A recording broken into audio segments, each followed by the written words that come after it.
So President Trump is going to hand it off to his vice president, JD Vance, and then JD Vance will hand it off his presidency to Don Jr. Then Don Jr., oh my goodness, after 2 terms, will step aside for, yes, a bearded Barron Trump.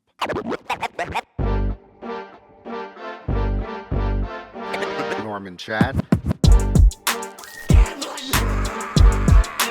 Norman Chad. Welcome to Gambling Mad with Norman Chad. I am Norman Chad. Coming up today on the program, the Dallas Mavericks are in trouble. Are they really moving to Las Vegas? The stork delivers another baby to Elon Musk. Can he really be a father again? And it's our Mount Rushmore of continents. Can Antarctica really make the cut? Gambling Mad, as always, brought to you by Fritos. Picked fresh off of Central California trees every morning, delivered directly to your local retailer every afternoon. And by the refreshing taste of Fresca. Fritos and Fresca. It's a meal. The 49.8% president gave his State of the Union warm-up speech this week, and the Democrats responded by sitting on their hands and sticking out their tongues, occasionally flashing protest signs and getting ejected from the congressional gallery by waving a cane. America right now looks like a daycare center overrun by a motorcycle gang, with Charles Schumer shouting something from across the street with his eyeglasses halfway down his nose. Some of my Democratic friends literally are counting the days until Donald Trump is out of office. Hey, good luck with that. Yep, you're not going to like this, Democrats. One, as he has joked half seriously, he might not leave office. And two, even if the Constitution forces him out of the White House, President Trump has a lot of would-be Trumps and actual Trumps who will follow in his footsteps. I have the best people. I'm going to ask Democrats now, any Democrats with heart ailments or high blood pressure or any other medical conditions easily exacerbated by bad news, just step away for a moment. We're going to have a bunch more 49.8% presidents popping up, and Democrats are not going to like the look of things. Folks, here is my flawless projection for the next 5 White House occupants. Okay? So President Trump is going to hand it off to his vice president, JD Vance, and then JD Vance will hand it off his presidency to Don Jr. You're fired. Then Don Jr., oh my goodness, after 2 terms, will step aside for, yes, a bearded Barron Trump. Boy, we're going to have 16 straight years of presidents here with a beard, and it doesn't look good. But hey, I'm not going to take this sitting down.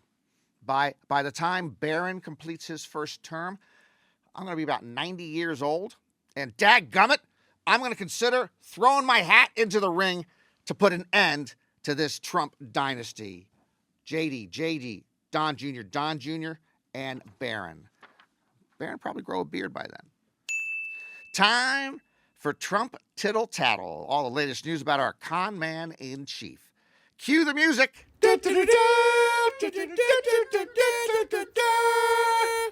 You know, maybe Doge cuts have hit us because it doesn't seem to be the same music we once had. But we will power on. President Trump signed an executive order making English the official language of the United States. The president indicated that Ivanka, Don Jr., Eric, Barron, and Melania will be homeschooled in English. You're fired. The Trump administration fired hundreds of federal employees at weather and climate agencies just days before a potential severe storm in the southeastern United States and just months ahead of the next Atlantic hurricane season. The president reiterated his belief that if people want to know the weather that badly, they can just step outside. President Trump said a $5 million gold card will go on sale very soon to serve as a new path towards U.S. citizenship. It will replace the old school way of becoming a citizen, which was to marry Donald Trump.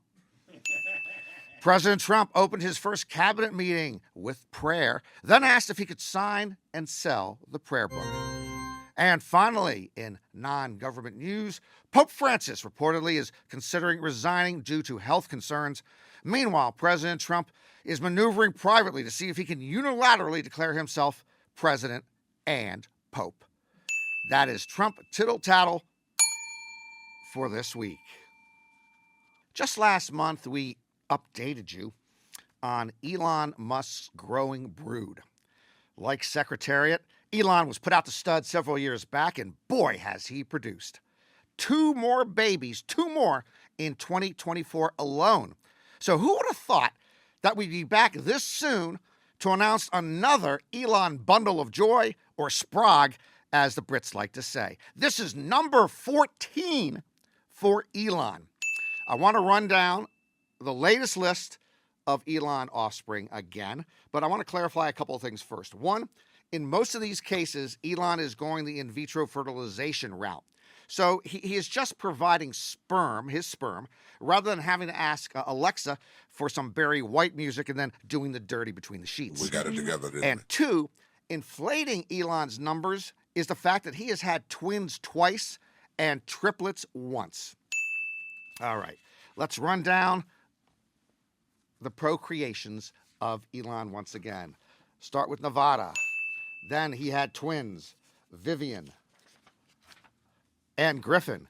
Then he had triplets, Kai, Saxon, and Damien. Then came X, the fan fave. Then came Exa, who actually is called Y at home. I'm not making that up. Another set of twins, Strider and Azor. Move on to Techno. And then, since 2024, Arcadia, RSC, and the latest arrival, Selden. Could have been Sheldon, but, Doge. Maybe we're down to a 25-letter alphabet. Elon did not impregnate his first concubine until he was 30. He now has fathered 14 children in 23 years. This puts him on pace to equal the population of Gilbert, Arkansas by 2050. I might not want the apartheid survivor to have my Social Security number, but Elon's my go-to guy for a one-man population explosion. Turning to sports, it's been a rough 4 weeks for the NBA's Dallas Mavericks. They traded away their best player, Luka Doncic. The player they got in return, Anthony Davis, got injured in his first game and hasn't played since.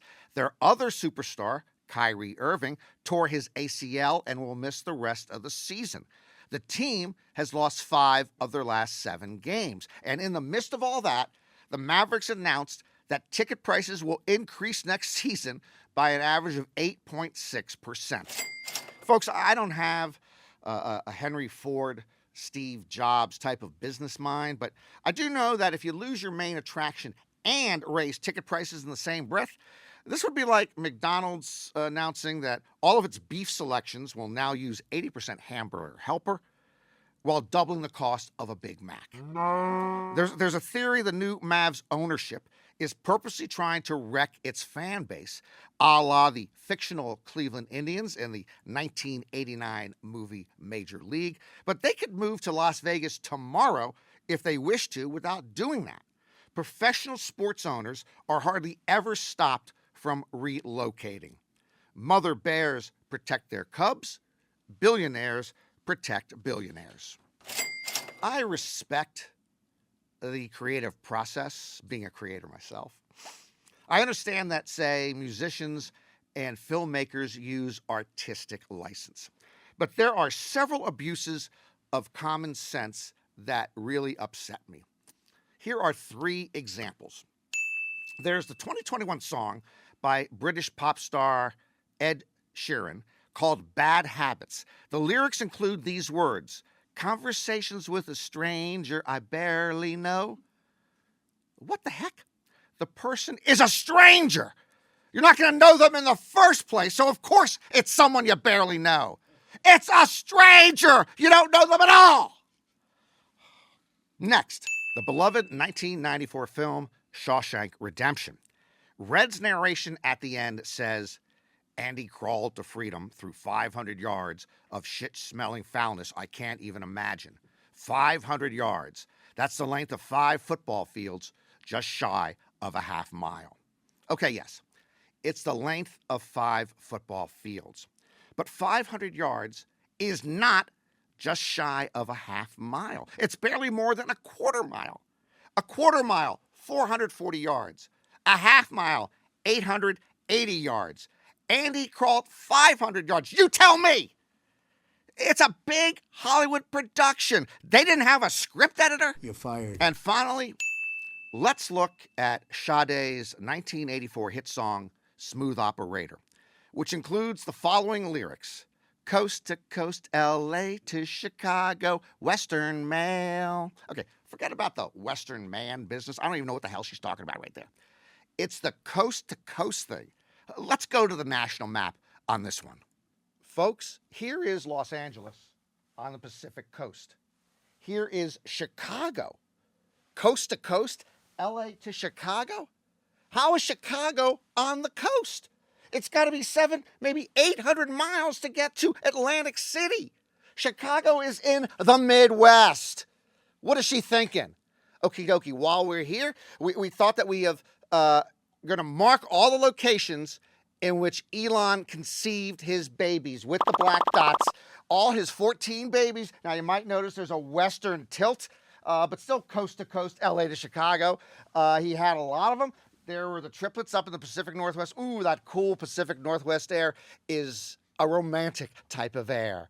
And speaking of the West, it's as if hell has frozen over. Only going to be a high of 58 degrees in Phoenix this Sunday. Get your ass over there and enjoy the cool winter afternoon. Traffic and weather on the 5s all weekend. Back to the desk. Time for our latest Mount Rushmore, the Mount Rushmore of continents.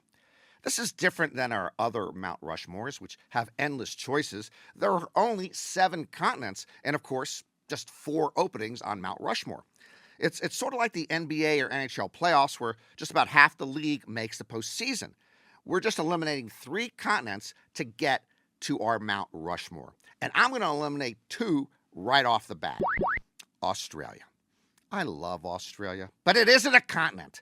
It's a nation. It's an island. It makes no sense to me. How come Australia is the world's smallest continent and Greenland is the world's largest island? They're both islands. Next case. Antarctica. Here we go again. Okay, folks, where are all the nations on this continent? Forget that. Where are all the people? Antarctica is simply a massive piece of ice with a couple of thousand tourists sliding around taking photographs of penguins. My goodness, Antarctica literally does not have a single Starbucks. It's a pretend continent. Australia and Antarctica, you're both out of here. You're fired. All right, now it gets interesting. Let's go to our Mount Rushmore of continents. 5 remain, 4 slots are open. Africa. It's the cradle of civilization. It's got the Nile, which is on our Mount Rushmore of rivers. It's got the Sahara on our Mount Rushmore of deserts. And it's got the Mediterranean on our Mount Rushmore of oceans. Yes, I know, the Mediterranean Sea is part of our Mount Rushmore of oceans because it is an ocean in disguise with an ocean vibe. Deal with it.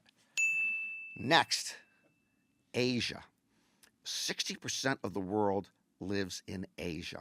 All the major religions of the world originated in Asia.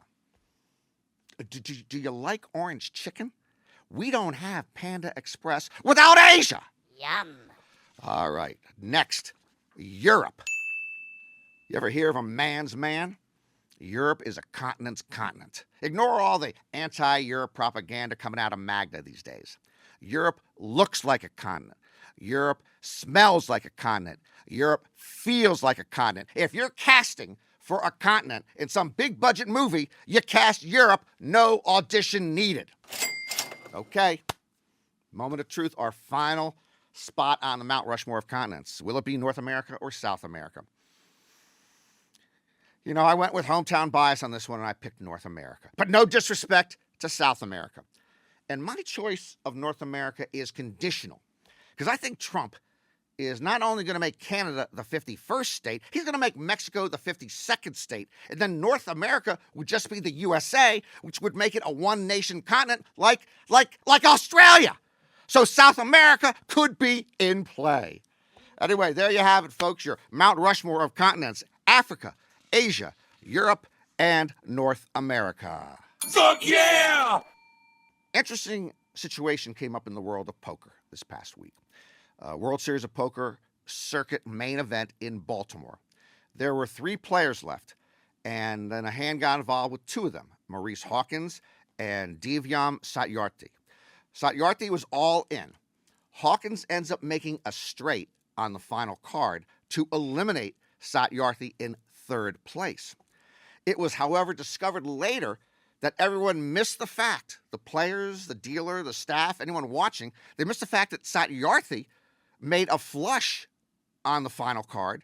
Flush beats a straight. He actually won the hand, but he was eliminated, and Maurice Hawkins went on to win his 18th circuit ring, which is tied for first all-time with Ari Engel. Now, this brought up a couple of other issues, and just bad luck for Satyarthi afterwards. There's nothing they can do about it. There's an injustice there, but he didn't even see it himself. They have to move on. Now, the other issue is, is a poker reporter, and they generally are very close to the action in poker, like sometimes usually standing right behind the table. If a poker reporter notices the mistake, should he or she speak up? Matt Savage, sometime friend of mine, Poker Hall of Fame nominee and just a respected tournament director, believes the pot should always go to the best hand tabled. And along those lines, he says poker reporters should speak up. Most of the poker media disagrees with him. And what they say simply, and I agree with them, is they're there to report what happens, not to intervene with what happens. I absolutely agree with this. My analogy is, in an NBA game, if an NBA reporter, let's say the press box used to be right courtside. NBA reporter sees a flagrant foul that absolutely nobody else in the arena notices. Is he supposed to, go out into the court and point that out to the officials to review it, or is he supposed to go over to the coach whose team was flagrantly fouled and say, you got to challenge this, you got to challenge this? Okay? No. You don't do that. You're there to record what happens. We see horrible calls all the time in sports that can change who wins the game. It just comes with the territory. The mistake is acknowledged afterward, but the result does not flip-flop. The 3rd place finishers I mentioned at this World Series of Poker event was the victim of an injustice, but it stands, and we go on to the next event. Okay, producers, I want you to just going to see a little something here. That's one poker segment. I'm going to give you a bonus poker segment. You can cut all this out, but I'm going to give you a bonus poker segment. We're going to talk about a little something else that's related to this. So I'm going to continue right here. Then you got 2 different segments, or 2 segments you put together, whatever you want to do. I don't get involved in that part. Should the poker media ever influence what they are watching? I got an interesting personal story on this. Every year I'm at the World Series main event, the $10,000 buy-in. Lasts for close to 2 weeks. And I often walk around the main event to meet people and get some stories and get some color. And a few years ago, it was day 1 or day 2, very early in the main event. And I carry a little backpack of snacks and chocolates and treats that I give to different players. When I'm playing, I give stuff to different players. It makes everybody get into a better mood. So I reached the table, and I recognized somebody I knew at the other end of the table. But they were in the middle of a hand, so I was going to wait a moment till I went to speak to the person I knew. And 2 players were involved in the hand, and one had gone all in with 1 card to come, and another person then was trying to decide what to do. They were doing what we call tanking in poker. They were taking a long time to make the decision whether they wanted to call the all-in player who put all his chips into the middle. After a little while, I just reached into my backpack and I threw out a fortune cookie to the guy. I said, here, take a look at that, and maybe that'll help you make your decision. Everybody laughed. Well, most people laughed. A couple people looked at me like they didn't particularly care for me. about 15 seconds after that, it wasn't immediate, about 10 or 15 seconds after that, he actually read the fortune and put it down, waited a little while longer, and then he said, I call. And then they tabled their hands with one card to come, and it was a really, really, really bad call. This player had only 4 cards, what we call 4 outs, in the deck to win the hand and eliminate the all-in player. The final card came. He got one of those lucky 4 cards. He eliminated that other player who walked away. And then the person who got lucky said, you know, he announced to the table, I probably wasn't going to call until I looked at the fortune cookie. One of the other people at the table who did not like the cut of my jib called for the floor person to come over. He was upset. The floor person came over and he explained that I had affected and influenced action by giving the guy a fortune cookie in the middle of the hand. And to tell you the truth, he was absolutely right. You know, I'm just trying to make a joke. The floor person, if someone at the table had done that, who wasn't in the hand and did that, they might give him a warning or a penalty for doing something that influenced the hand or influenced the action. The floor person, in this case, he's dealing with, you know, I'm like Sinatra at the World Series of Poker. What's he going to do to me? He told me not to do that again, and he was absolutely correct. I actually ended up influencing action inadvertently, accidentally, unintentionally, and I don't know who got knocked out, but that might have been the person who would win the World Series of Poker main event that year. C'est la vie. You know, it's become next to impossible to have a civilized disagreement of late in America. We just yell at each other and walk away. Lots of bad language and name calling, particularly on social media. Sometimes we throw bric-a-bracs or tchotchkes. Never heard of bric-a-bracs or tchotchkes? Google it, you dingleberries! Anyway, sometimes I just daydream about my youth when arguments were just so much fun and friendlier. How can you be in favor of the death penalty? Oh, man, I believe in capital punishment, dude. It's inhuman. It violates the right to life. No, dude, it's just a punishment for certain crimes, dude. You're full of shit. No, dude, you're full of shit. What are you drinking? Michelob? Bartender, 2 Michelobes. By the way, that was a long, long time ago when we thought Michelob was the be-all and end-all of better beer. We were young and stupid. Before we wrap up, I'm going to say this one time and one time only. Stop telling me to stick to poker, stay in your lane, or to sit this one out. It kind of ends the discussion before it starts. Stick to poker? First of all, what are you sticking to, pal? Secondly, this assumes that I have only one area of interest or knowledge. And third of all, trust me on this one, the people in poker don't even want me to talk about poker. Stay in your lane? Oh, we all have a lane? Have you ever driven in Los Angeles? There are no lanes. There's just personal spaces that we don't want other motorists to invade. And then there's sit this one out. If I make a point about, say, NATO or the Ukrainian war, someone will pop in on X and say, sit this one out. Now, if that someone were the Secretary of State, maybe I'd give some ground. But the person telling me to sit this one out is usually some fellow whose X handle is JiggleBoys79 with 17 followers. Well, I've got to tell you, JiggleBoys79, I'm perfectly comfortable standing up and discussing any issue with you eye to eye. Ha! That will do it for another edition of Gambling Mad with Norman and Chad. Hope to see you again next time. And remember, if you're gonna roll the dice, make sure they're loaded. You've got your meteorologists and you've got your bracketologists. There's a big difference between the two. Meteorologists are scientists who study weather patterns that enable them to accurately forecast upcoming climate conditions.